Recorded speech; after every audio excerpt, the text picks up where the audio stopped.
नमस्कार आप सभी को। जय गुरुदेव। मैं स्नेहलता साबरे। आज सबसे पहले मैं आप सभी को गुरुदेव की तरफ से, जो हमारे पंडित श्री राम शर्मा आचार्य जी हैं, उनकी तरफ से आप सभी को साधुवाद देना चाहती हूँ कि आप सभी लोग यहाँ पर आज उपस्थित हैं। तो सबसे पहले हम शुरू करेंगे इस सेशन को गायत्री मंत्र से। गायत्री मंत्र का उच्चारण करते हुए इसे हम कंटिन्यू करेंगे आगे। तो कमर सीधी, दोनों हाथ हथेली अपने जोड़े हुए मुद्रा में। ओम भूर्भुवः स्वः तत्सवितुर्वरेण्यं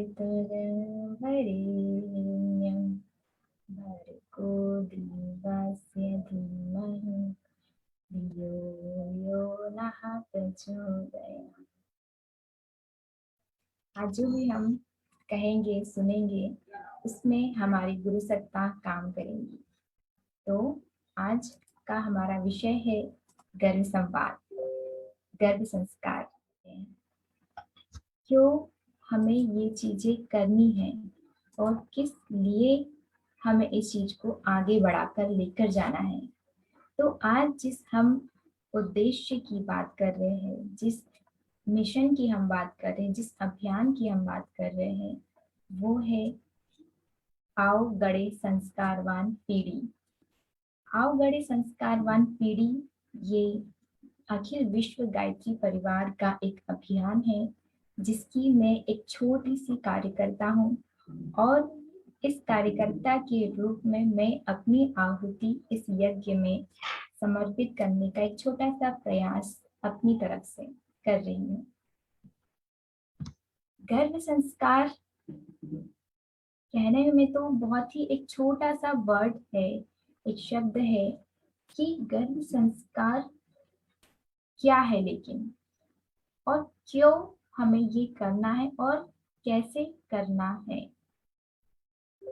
जैसे कि नाम से ही चरितार्थ हो रहा है कि गर्भ संस्कार अर्थात जो एक मदर है, एक माँ के गर्भ में जब एक शिशु आता है तो उसे हमें किस तरीके से संस्कारित करना है। वैसे अगर हम लोग देखते हैं तो संस्कार का मतलब हम लोग केवल पूजा पाठ या धर्म से उसे हम जोड़ते हैं कि इस धर्म के लोग हैं तो इस धर्म के लोगों के अंदर क्या संस्कार होते हैं, अगर उस धर्म के लोग हैं तो उस धर्म के लोगों में क्या संस्कार होते हैं। लेकिन संस्कार केवल पूजा करना या किसी के पैर छूना या मूर्ति की उपासना करना यहाँ तक ही सीमित नहीं होता है। गर्भ संस्कार का अर्थ होता है एजुकेशन, एजुकेशन इन द वॉर्म। माँ के गर्भ में हम किस तरह से अपने बच्चे को एक अच्छी शिक्षा दे रहे हैं।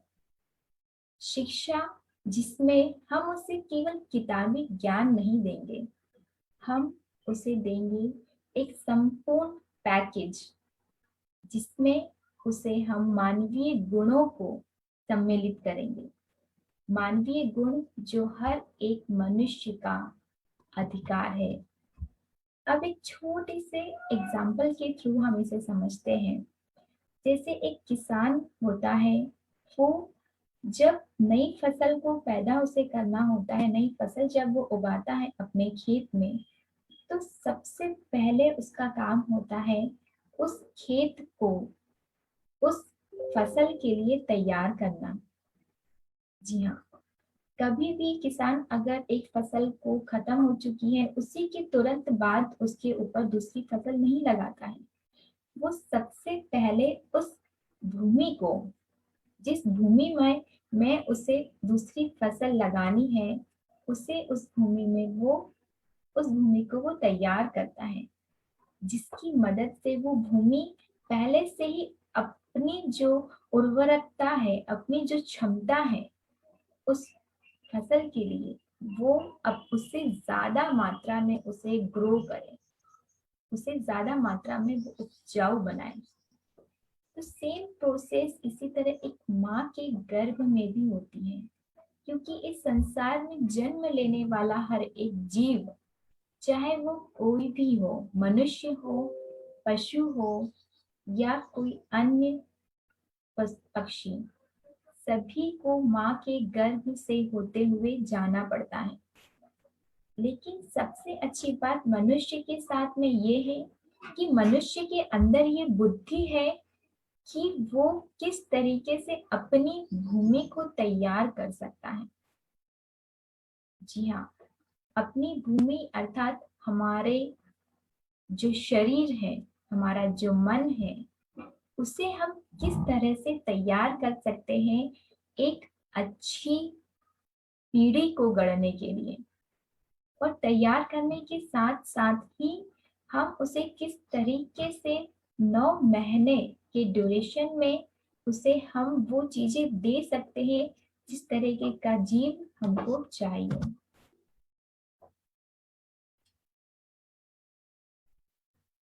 अब संस्कार क्या है? जैसे कि हम देखते हैं कि एक छोटी सी ये बरनी है जिसमें हम लोग अचार रखते हैं। तो अचार, अगर हम मान लीजिए मैंने नींबू का अचार इस बरनी में रखा हुआ है, तो वो क्या होगा, उस बरनी का जो टेक्सचर है, उस बरनी का जो स्वाद है, वो बरनी क्या करेंगी, उस नींबू के अचार को या आम के अचार को अपने अंदर पूरी तरीके से समा लेंगी। अगर 1 साल तक या कुछ महीनों तक मैंने उसी अचार को उसी में कंटिन्यूसली रखा हुआ है, तो वो गुण, उसकी जो रस है उस अचार का, वो रस उस बरनी जो एक निर्जीव वस्तु है उसके अंदर एक लंबे समय तक वो चीजें रहेंगी। और हम साल दर साल जब ये चीजें कंटिन्यूसली करते हैं तो हम किसी और बर्तन में उस अचार को नहीं रखते हैं। क्यों? क्योंकि उस अचार की जो क्वालिटीज होती है वो आधे से ज्यादा उस बरनी में चली जाती है। तो वो बरनी ये साइन करती है कि जो संस्कार है, ये क्वालिटी उस बरनी में लॉन्ग टर्म तक, लॉन्ग समय तक उसके अंदर स्टेबल हो जाती है। ये एक निर्जीव वस्तु में भी जब ये चीज पॉसिबल है, तो हम जैसे जो सजीव वस्तु है, सजीव जो हम जीव है, उसमें कितने लंबे समय तक ये चीजें रह सकती हैं। एक छोटी सी कहानी है जिसमें कि गुरुदेव से पूछ रहे हैं, हम लोग, किसी ने क्वेश्चन किया था कि एक शिशु का जो जन्म है, जन्म के बाद उसकी शिक्षा कब से प्रारंभ होनी चाहिए? एक छोटा सा क्वेश्चन था। तो गुरुदेव कहते हैं कि जो जन्म के बाद की जो शिक्षा है उससे कहीं पहले एक शिक्षा प्रारंभ हो जाती है। और जब एक शिशु की शिक्षा की बात आती है तो उसकी शिक्षा उसके जन्म के 100 वर्ष पूर्व से ही प्रारंभ हो जाती है। अर्थात ये क्या है? ये संस्कार है। मेरे जो संस्कार है वो मेरे बच्चों में जाएंगे, मेरे बच्चों के जो संस्कार है वो उनकी आने वाले पीढ़ियों में जाएंगे। तो कंटिन्यूसली ये प्रोसेस क्या हो रही है, चल रही है। तो ये कभी ना खत्म होने वाली एक चेन है। तो हमें इस चेन का जो सिरा है उसे हमें क्या करना है, उसे हमें बहुत अच्छे से नरिश करना है, जिससे ना 100% नहीं, एटलीस्ट 50% तो क्वालिटीज हमारी जो क्वालिटीज है वो हमारे बच्चे में जाए। हमारे बच्चे की 50 से हाफ क्वालिटी तो एटलीस्ट उनके आने वाले बच्चों में जाए, क्योंकि उनके अंदर जो कैपेसिटी है चीजों को कैच करने की वो बहुत ज्यादा है। ह्यूमन ब्रेन जब बनता है, डेवलप होता है, तो वो माँ के गर्भ में 80% बन जाता है। उसका जो अवचेतन मन है, वो अवचेतन मन माँ के गर्भ में ही डेवलप हो जाता है। तो ये संस्कार की जो रचना है वो कभी ना खत्म होने वाली चीजें हैं। इसमें बहुत सारी चीजें हम उसमें इम्प्लीमेंट करते हुए एक बहुत अच्छी संस्कारवान पीढ़ी को, एजुकेटेड, जो हम लोग संस्कारवान पीढ़ी को अगर हम लोग हटा दें तो जो एजुकेटेड जो जनरेशन है उसको हम लोग कर सकते हैं, उसका हम निर्माण कर सकते हैं, उसका फॉर्मेशन हम कर सकते हैं। अब यहाँ पे विश्व स्वास्थ्य संगठन क्या कह रहा है? विश्व स्वास्थ्य संगठन ने जो शिक्षा, जो स्वास्थ्य की जो परिभाषा है वो दी थी, तो उस परिभाषा में उन्होंने आध्यात्मिक रूप को सम्मिलित नहीं किया था। लेकिन कुछ साल पहले उन्होंने जो शिक्षा की परिभाषा में ये आध्यात्मिक रूप से स्वस्थ होना भी बहुत जरूरी है। जिस तरीके से मनुष्य का, हम ह्यूमन बॉडीज का शरीर से स्वस्थ होना जरूरी है, मन से स्वस्थ होना जरूरी है, सामाजिक रूप से स्वस्थ होना जरूरी है, उसी तरीके से उसका आध्यात्मिक रूप से भी स्वस्थ होना उतना ही जरूरी है। हम लोग देख रहे हैं अभी जो कोरोना का समय चल रहा है, कोविड-19 की जो सिचुएशन, पैंडेमिक जो भी चल रहा है, उसमें हम लोग अपनी जो बॉडी है उस पे हम लोग फोकस कर रहे हैं सबसे पहले। और उसके बाद जब किसी को भी वो चीजें बहुत ज्यादा माइंडली हम लोग वो चीज को जब सोचते हैं तो वो हमारी मानसिक जो स्थिति है उसको खराब कर रहा है। और उसके बाद जो सामाजिक स्थिति है धीरे धीरे वो खराब हो रही है। और उसके बाद जो हमारा आध्यात्मिक स्वास्थ्य है वो जब वीक होने लगता है तो हमारा शरीर, हमारा मन और हमारी जो सामाजिक स्वास्थ्य है वो तीनों ही चीजें गड़बड़ हो जा रही है। तो हमें क्या करना है, हमें इन चारों पर फोकस करना है। हमारी जो जो फिजिकल हेल्थ है, जो मेंटल हेल्थ है और जो सोशल हेल्थ है, उसके साथ साथ में हमारी जो स्पिरिचुअल हेल्थ है उसे भी हमें बैलेंस करते हुए चलना है। मान लीजिए मैं दिन भर में खाना ही बस खा रही हूँ लेकिन मैं पानी नहीं पी रही हूँ, तो क्या होगा?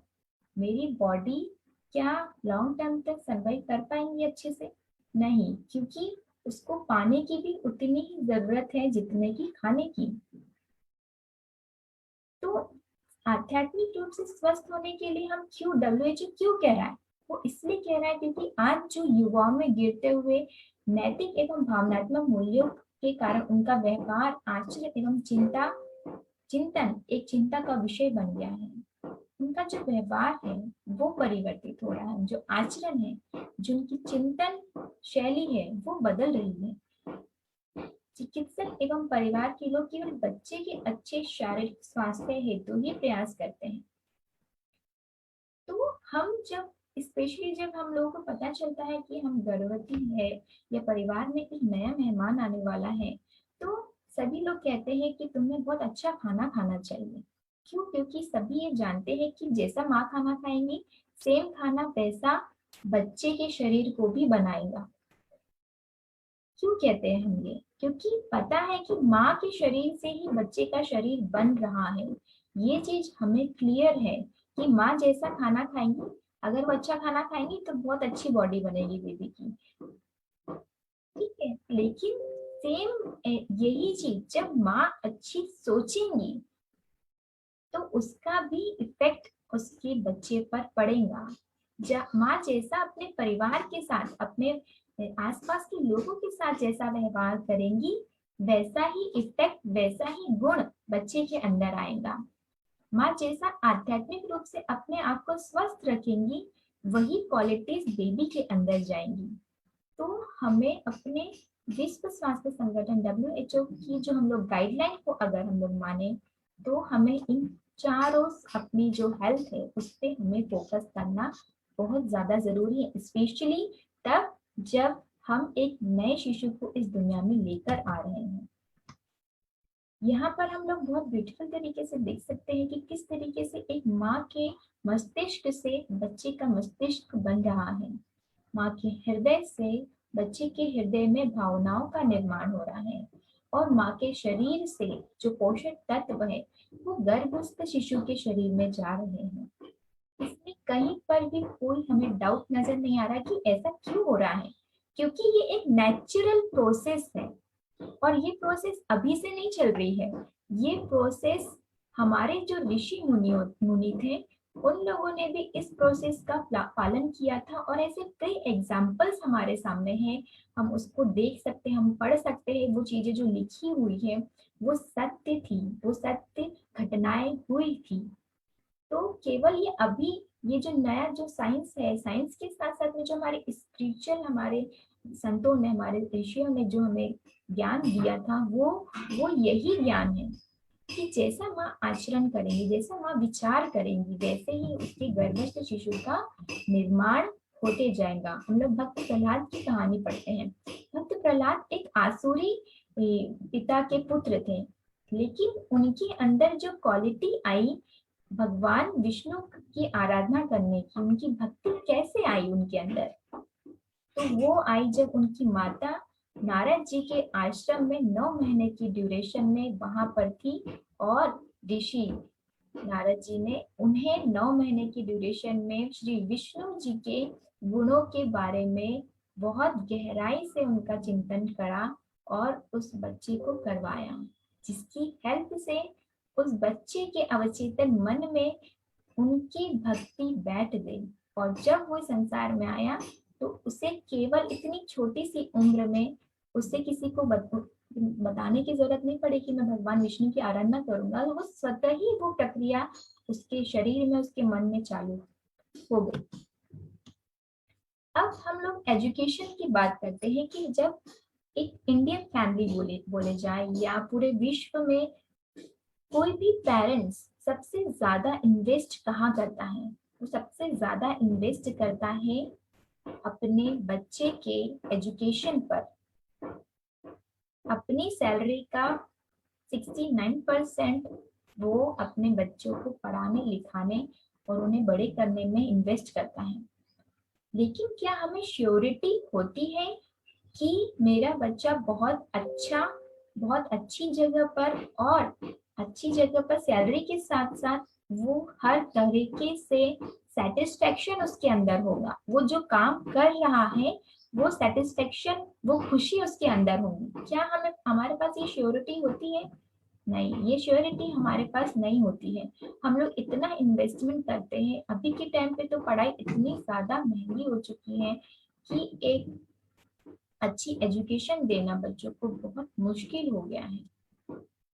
लेकिन फिर भी हमारे पास ये श्योरिटी नहीं है। अच्छे अच्छे स्कूल्स में जाने वाले बच्चों का जो स्वभाव है, उस स्वभाव को जब हम देखेंगे तो हमें वो हमारे चिंता का विषय बन जाता है कि ये बच्चे अभी ऐसे हैं, बहुत अच्छे स्कूल में ही जा रहे हैं, लेकिन फिर भी उनका व्यवहार इस तरीके से क्यों है? तो ये हमारी चिंता का विषय बन रहा है। अब एजुकेशन का मतलब केवल और केवल किताबी ज्ञान नहीं होता है। जैसा कि हम मानते हैं, जैसे ही बच्चा थोड़ा सा बड़ा होता है तो हम सबसे पहले उसे क्या पढ़ाते हैं? हम सबसे पहले उसे ABCD पढ़ाते हैं कि बेटा A for Apple, B for ball, फिर अनाराम पे जाते हैं, फिर गिनती पे जाते हैं। लेकिन उसके अलावा एजुकेशन मतलब उसके अंदर हमें ह्यूमन क्वालिटीज को भी इम्प्लीमेंट करना है। तो ह्यूमन क्वालिटीज क्या क्या होती है? ह्यूमन क्वालिटीज में बहुत सारी चीजें आती है, केवल कुछ ही गिनती की नहीं, बहुत सारी अनलिमिटेड थॉट्स उसमें होते हैं। आपका बच्चा इंटेलिजेंट होना चाहिए, आपका बच्चा डिटरमाइंड होना चाहिए, आपका बच्चा स्ट्रांग होना चाहिए, वो किसी भी प्रोसेस से, किसी भी परिस्थिति से लड़ सके, उसके अंदर इतनी कैपेसिटी हो कि वो हर चीज को फेस कर सके। आपका बच्चा ब्रेव हो, रिलायबल हो, सेल्फ कॉन्फिडेंस हो, हम्बल हो। हम लोग देखते हैं कि इंटेलिजेंट तो बहुत है, दुनिया में बहुत सारे इंटेलिजेंट लोग हैं। बराक ओबामा, वो भी बहुत इंटेलिजेंट था, उसको बहुत बहुत माइंड था उसके अंदर। हिटलर, वो भी बहुत माइंडेड था, उसके पास बहुत दिमाग था। लेकिन उन्होंने अपने दिमाग का यूटिलाइज कैसे किया? उन्होंने अपने दिमाग का यूटिलाइज गलत चीजों में किया, जिसकी वजह से कई लोगों को नुकसान हुआ। तो आपकी बच्चा अगर इंटेलिजेंट है लेकिन वो हम्बल नहीं है, वो दूसरों की फीलिंग्स को नहीं समझ पा रहा है, वो दूसरों की भावनात्मक रूप से उन चीजों को नहीं महसूस कर पा रहा है, तो उस इंटेलिजेंसी का क्या यूज? ये तो ह्यूमन क्वालिटीज नहीं है कि हम किसी को हार्म करें, किसी का नुकसान करें। अभी हम लोग जो कोविड की सिचुएशन देख रहे हैं, इसमें हम लोग देख रहे हैं कि बहुत सारी जगह पर बहुत सारी धांधली हो रही है, ब्लैकमेलिंग हो रही है, लोग दवाइयों का, इंजेक्शन का, ये सब चीजें गलत तरीके से कर रहे हैं उसे। तो ये क्यों हो रहा है?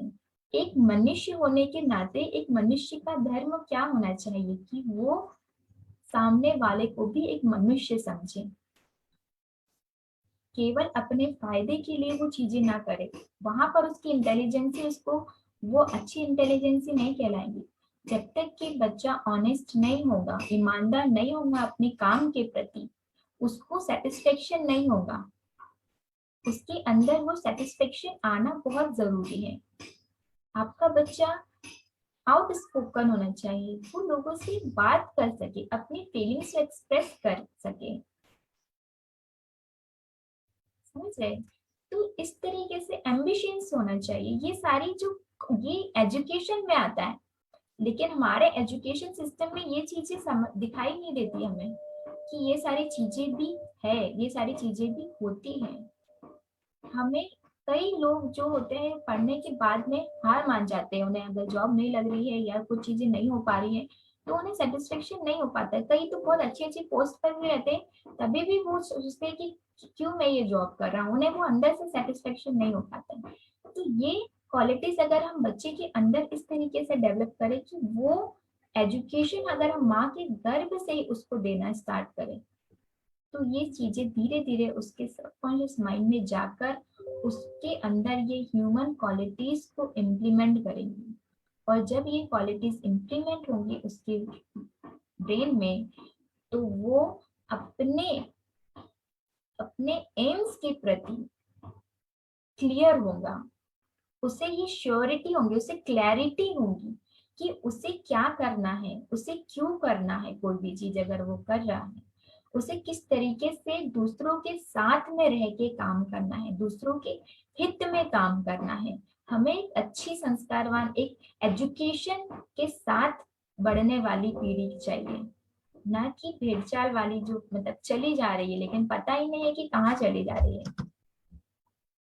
ये एक हम लोग देखते हैं जो ऊन और क्रोशिया होता है, तो उससे मम्मी लोग स्वेटर्स बनाती है। तो वो स्वेटर्स का क्या यूज होता है, हम उसे ठंड में पहनते हैं। ये ब्यूटीफुल एक पिक्चर है जिसमें बता रही है कि एक मदर के हाथ में भी सेम वैसा ही ऊन और क्रोशिया होता है, जिसकी मदद से वो क्या कर सकती है, वो एक बच्चे को सही शिक्षा और उसके शरीर का बहुत अच्छे तरीके से निर्माण कर सकती है, जो केवल ना उसके लिए बल्कि जो आने वाली जनरेशन है, जो समाज है, उसके लिए भी वो अपना कुछ ना कुछ योगदान दे और खुद एक बहुत अच्छी लाइफ को वो जी सके। तो मदर के हाथ में वो क्रिएशन है। ईश्वर हर जगह नहीं होता है, इसीलिए वो मदर को भेजता है बच्चे को बड़ा करने के लिए। और उसके अंदर इतना पोटेंशियल है क्योंकि उस ईश्वर को भी पता है कि प्रकृति के अंदर ही वो गुण है कि वो सभी जीवों को अपने अंदर समा के रख सकती है। स्वयं मेरे अंदर भी वो गुण नहीं है, तो वो प्रकृति का निर्माण करता है, भले ही सत्ता उसी की है, लेकिन काम किसे करना है, उस प्रकृति को करना है। तो सेम चीज यही मदर के साथ है कि मदर के अंदर ये क्वालिटीज है कि वो अपने थॉट प्रोसेस के अकॉर्डिंग अपने बच्चे को एक नए नए विचारों के साथ, एक अच्छे विचारों के साथ वो इस दुनिया में उसे लाकर हम सभी के लिए एक बहुत अच्छा मार्ग प्रशस्त कर सकते हैं। अब हम ये सोचते हैं कि क्या बच्चा गर्भ में सुन सकता है, समझ सकता है, चीजों को महसूस कर सकता है क्या? तो डेफिनेटली कर सकता है। जब हमें पता है कि जब माँ अच्छा खाना खाएंगी तो बेबी बेबी अच्छा होगा, अच्छे से ग्रोथ करेगा, तो क्या वो सुन नहीं पाएगा? डेफिनेटली सुन पाएगा। जो 9 वीक्स होते हैं उसमें बच्चों के जो ईयर्स होते हैं वो धीरे धीरे डेवलप होने लग जाते हैं। तो माँ जो बोल रही है, जो सुन रही है, उसका इफेक्ट उसके गर्भ में स्थित बच्चे पर अपने आप पड़ता चला जाता है। 16 वीक में सम साउंड्स आर डिटेक्टेड, वो उस साउंड्स को डिटेक्ट करने लग जाता है कि ये साउंड कैसा है, ये साउंड कैसा है। हम लोग देखते हैं ना कि जो साउंड होता है, हम लोग एक फीमेल से अगर मैं पूछूं कि उसको कैसा साउंड अच्छा लगता है, उसे किसी भीड़ भाड़ में अच्छा लगता है या किसी शांत जगह पर अच्छा लगता है, तो वो यही कहेंगे कि मुझे शांत जगह ज्यादा पसंद है। क्यों? क्योंकि बच्चा जो है वो चीजों, जो उसके अंदर जो फ्लूट है, जिस फ्लूट के अंदर वो है, उस फ्लूट के ध्वनि को भी वो महसूस कर सकता है। उसके बाहर उसके एनवायरमेंट में जो चीजें गूंज रही है वो उसको महसूस कर सकता है। जो माँ की धड़कन होती है जिसे सबसे पहली बार माँ एक बच्चा महसूस करता है, वो साउंड उसे सुनाई देता है। सबसे पहले जब एक बेबी डिलीवर होता है तो जैसे ही वो बहुत रोता है, तो रोता रहता है, तो क्या डॉक्टर्स क्या करते हैं, सबसे पहले उसे अपनी उसकी मदर के पास देते हैं। तो वो कैसे पहचान जाता है कि ये मेरी माँ है? वो जैसे ही माँ उसे अपने सीने से लगाती है तो वो बच्चा उसकी दिल की धड़कनों को महसूस कर सकता है। जो धड़कन उसने 9 मंथ सुनी है, पूरे टाइम 24 घंटे, उस धड़कनों को वो बहुत अच्छे से महसूस कर पाता है। वो जैसे ही अपनी मदर के पास जाता है वो आराम से सो जाता है, आराम से चुप हो जाता है, और उसके स्पर्श को वो उसको उसको पता है कि यही मेरी मदर है। दुनिया के किसी भी इंसान के पास आप दोगे तो वो चुप नहीं होगा, लेकिन जैसे ही एक मदर के पास आप उसको ले जाओगे तो वो अपने आप ही चुप हो जाएगा। अर्थात गर्भ में जो शिशु है वो खुद एक पूर्ण जीवात्मा है, वो शुद्ध चेतन स्वरूप है। उसके अंदर हर एक ज्ञान है, वो बस अभी बढ़ रहा है, उसका आकार बढ़ रहा है, उसके शरीर का आकार बढ़ रहा है, लेकिन जो उसका चेतन स्वरूप है वो पूर्ण रूप से जागृत है। 24 वीक्स में baby will turn head towards voice. Baby जिस तरफ से उसको साउंड की ध्वनि आती है, साउंड जब आता है वो उस तरह से अपना सिर मोड़ देता है। तो जिस जिस भी तरह से आप उसे बोलेंगे, जिस भी तरीके से आप चीजों को एनालाइज करें, जिस भी तरीके से आप चीजों को चर्न करेंगे अपने माइंड में, अपने हृदय में, वो सारी चीजों का इफेक्ट आपके बेबी पर जाएगा। ये सत्य है। तो ये पूरा जो गर्भ संस्कार है, इसका प्रोसेस केवल ये नहीं है कि हमें अपने बेबी को संस्कार के रूप में केवल भगवान की पूजा पाठ करवाना है, नहीं। संस्कार के रूप में हमें उसके अंदर ह्यूमन क्वालिटीज को इम्प्लीमेंट करना है। और ये ह्यूमन क्वालिटीज कैसे इम्प्लीमेंट होगी? हमें ये नहीं उसे कहना है कि तुम्हारे अंदर ये गुण है, तुम्हारे अंदर ये गुण है, नहीं। ये क्वालिटीज जैसे जैसे मदर अपने अंदर लाते जाएंगी तो धीरे धीरे वो चीजें बेबी के अंदर स्वतः ही जाती जाएंगी।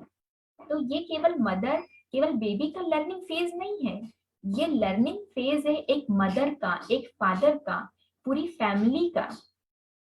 कि अगर हमारे घर कोई नन्हा मेहमान आ रहा है तो हमें उसके लिए कैसे प्रिपेयर होना है, हमारी जो डिस क्वालिटीज है उसको हमको साइड में करके इस पूरे टाइम को अच्छे से इंजॉय करते हुए हमें खुद नई नई चीजों को, और जो ह्यूमन क्वालिटीज की बात हम बच्चे के लिए कर रहे हैं, वही क्वालिटीज मेरे अंदर भी और हमारे परिवार के लोगों के अंदर भी आएंगी। तो परिवर्तन निश्चित है, परिवर्तन होगा और जरूर होगा, क्योंकि छोटी छोटी चीजें करके ही हम चीजों को बदल सकते हैं।